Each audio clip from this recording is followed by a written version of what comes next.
My wife was unfaithful after 23 years of marriage, but her boyfriend left her because he thought she was too old. Now, she wants to come back, but that's not going to happen.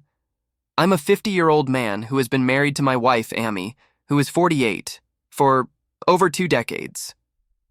23 years, to be exact. We have 3 children together: Rachel, 22, Jack, 19, and Abba, 17, nearly 18. Recently, Ami confessed that she had been cheating on me with her 27-year-old coworker, Matt. For obvious reasons, I'm using fake names. A week ago, she sat me down and admitted that she had been with Matt for 2 years. She said she finally felt ready to tell me the truth and move on to the next phase of her life with him. Since our kids are older, Aba will be an adult in 2 months. She thought this was the perfect time to come clean. When she told me, I was devastated. Thankfully, none of our kids were home to see me break down into a sobbing mess. Rachel had already moved out for work, Jack was at college, and Abba was at a friend's house. I assume she chose that day to tell me because we had the house to ourselves. As I cried, I begged her not to leave and pleaded for another chance to save our marriage. But she told me she couldn't continue wasting her life in what she called a loveless marriage. My world crumbled in that moment. Naturally, my first reaction was denial, and I desperately tried to convince her to stay. I hope no one judges me for that. It all happened in a moment of deep vulnerability. I let myself cry for about half an hour before I finally pulled myself together. Throughout that time, Ami sat there stroking my arm, telling me things like, "It'll get better," and "You'll find someone else," as if I were a wounded animal instead of her husband of 23 years. Her words made it clear that she saw herself as the victim of a difficult situation rather than someone who had betrayed me. Eventually, I stood up and told her to leave. I didn't want her in the house anymore. She seemed visibly shocked that I had gone from begging her to stay to telling her to go. Honestly, I was surprised at myself, but I said it anyway. If she had anything to say, she didn't. She quietly packed some of her belongings into a bag, which was already prepared, proof that she had been planning this for a while. Before leaving, she gave me an awkward side hug. I stood there stiffly, refusing to reciprocate. After she left, I cried like a baby for hours until Abba came home. I was a complete wreck, unsure of what to do now that my marriage had fallen apart. Even worse, the woman I had loved more than anything in the world had been cheating on me for 2 entire years, only confessing when she thought it was convenient for her. What hurt the most was her attitude. She acted like her betrayal wasn't a big deal, as if her only responsibility was to comfort me, likely just to avoid the awkwardness of sitting silently while I sobbed. My mind has been racing ever since, caught in an endless loop of thoughts and questions. Now, a week has passed, and while I feel somewhat more stable, it's still hard. I'm holding myself together for the sake of my kids as much as for myself. I know this has affected them deeply, too. When Abba came home that day, she found me sleeping on the couch.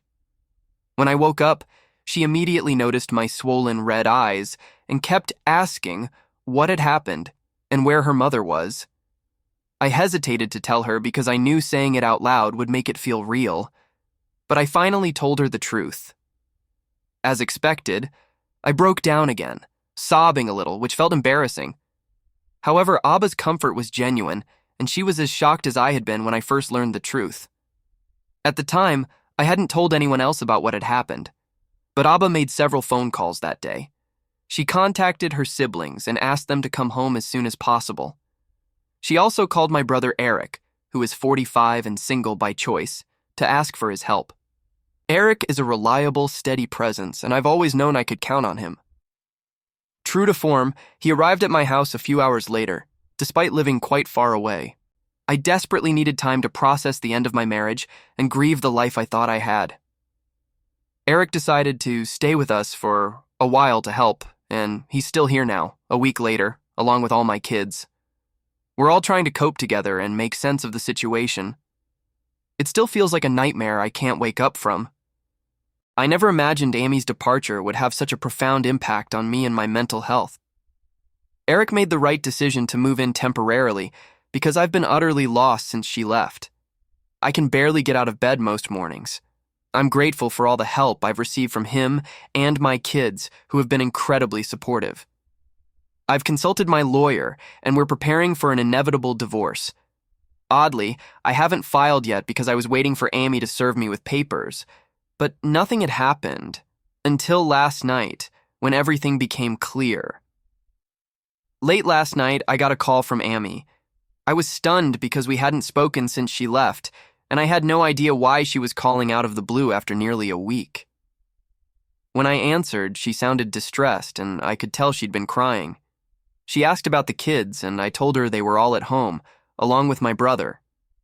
I tried to keep my voice as neutral as possible because I didn't want her to know I still cared, even though I do. After she asked about the kids and I gave short, curt responses, she suddenly started crying on the phone. I was completely caught off guard. This was the same woman who had cheated on me and left me, so it made no sense for her to be breaking down. I couldn't help myself. I asked her if she was okay. That's when she told me everything. Apparently, the day she left our house, she asked Matt if they could move in together. He rejected her. He told her he wasn't ready for a serious relationship and had only been having fun. He admitted that he still wanted to enjoy his youth and wasn't interested in settling down yet.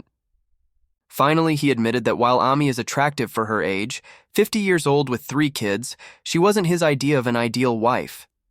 He wants children and a long future with someone he marries, and because of Ami's age, a long future isn't something she could offer him. So, he didn't think they should be in a real relationship or move in together. Even if Matt were ready for a relationship, it wouldn't be with Ami. She was having a total meltdown because she had nowhere to go. She cried on the phone for about 15 minutes, realizing she had ruined her life with this affair. Honestly, I felt some satisfaction with what was happening. She told me our kids no longer spoke to her, that they had blocked her everywhere without a word. She had been living in a hotel for the past week because she didn't know if I would take her back and was too afraid to ask me. Finally, she broke down and called me yesterday because she couldn't think of what else to do. She couldn't stay in the hotel forever, and now she was asking if I would let her move back in and give her another chance. I was stunned by the sheer audacity of her even asking. In seconds, all my worry and sadness vanished, replaced by anger, something I should have felt long ago.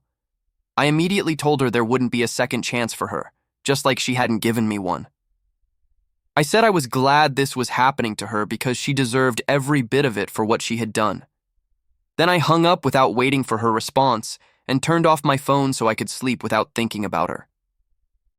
I was furious that she even thought for a second that after everything she had done, she could come running back to me and I would fix her situation for her, like I always had.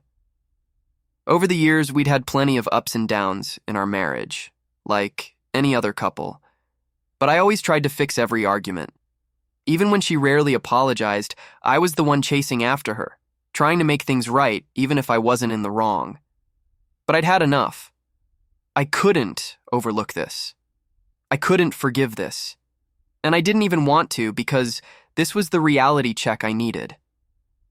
I had always loved my wife more than she loved me, more than she deserved to be loved. But that ended now. I don't think I did anything wrong by asking her to leave the house and refusing to let her come back. After all, the house is technically mine. I'm the one who bought it, so legally it's under my name. She can't force me to let her live here, but she's been trying to manipulate me into believing I'm being cruel to her. When I finally turned on my phone this morning, I found several text messages from her sent after our call last night. She was furious, playing the victim, and claiming that I'm selfish and don't care about her at all, which is ironic, given that she cheated on me. She's also accusing me of turning the kids against her, which simply isn't true. I didn't even know they had blocked her or stopped talking to her until she told me. I don't see how any of this is my fault. Maybe it's my anger speaking, but it's completely absurd that she's accusing me of being selfish because I won't give our marriage another chance after she cheated. And now, when Matt rejected her, she's crawling back to me thinking I'd take her back immediately. I don't think I'm wrong at all. But I also wanted to ensure I wasn't being unnecessarily cruel out of anger in this situation, which is why I'm reaching out to all of you. Am I wrong for refusing to let my wife move back in with me after she cheated on me with her coworker? Update 1. Hello, everyone. First of all, I want to thank each and every one of you who took the time to respond to my original post. I'm truly grateful I shared my situation here because it helped me realize just how manipulated I was by Amy. She had me questioning my decision not to let her return to my house and my life. Without your support, I might have given in to weakness and taken her back. Thank you so much. Your advice saved me from a future of absolute misery and mistrust. Now that I've had a couple of days to think, I'm clear-headed and confident that she doesn't deserve a second chance. Over the past few days, she sent me countless messages trying to persuade me to take her back. She's tried everything: guilt-tripping, emotional manipulation, and constant apologies. She keeps saying she made a big mistake and will do anything to make it up to me.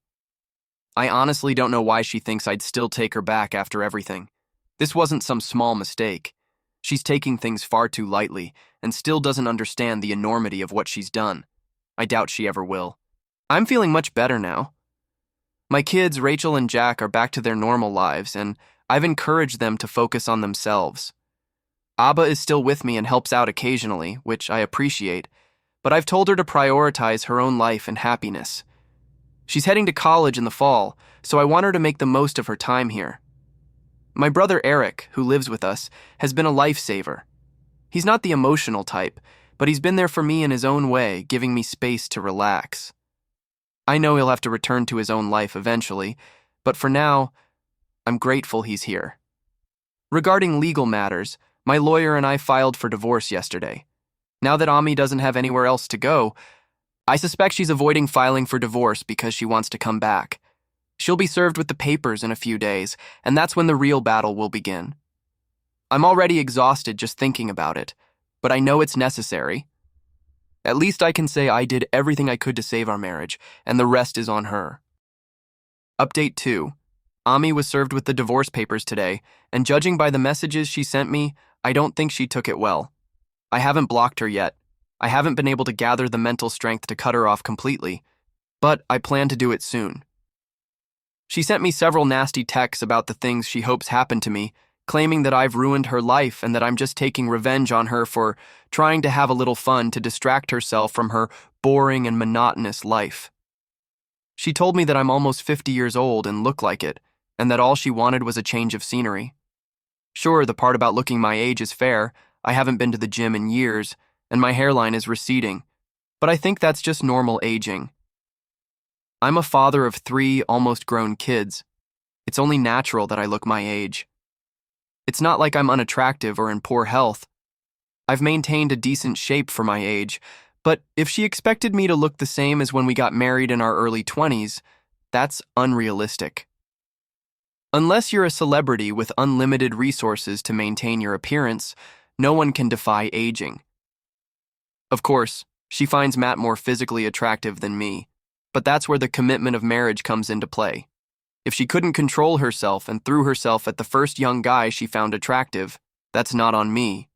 It's pathetic that she's still trying to shift the blame onto me, acting as if what she did was justified, and that I'm the one who should have fixed things. Looking back now, I see all the red flags I ignored for over 20 years because I loved her.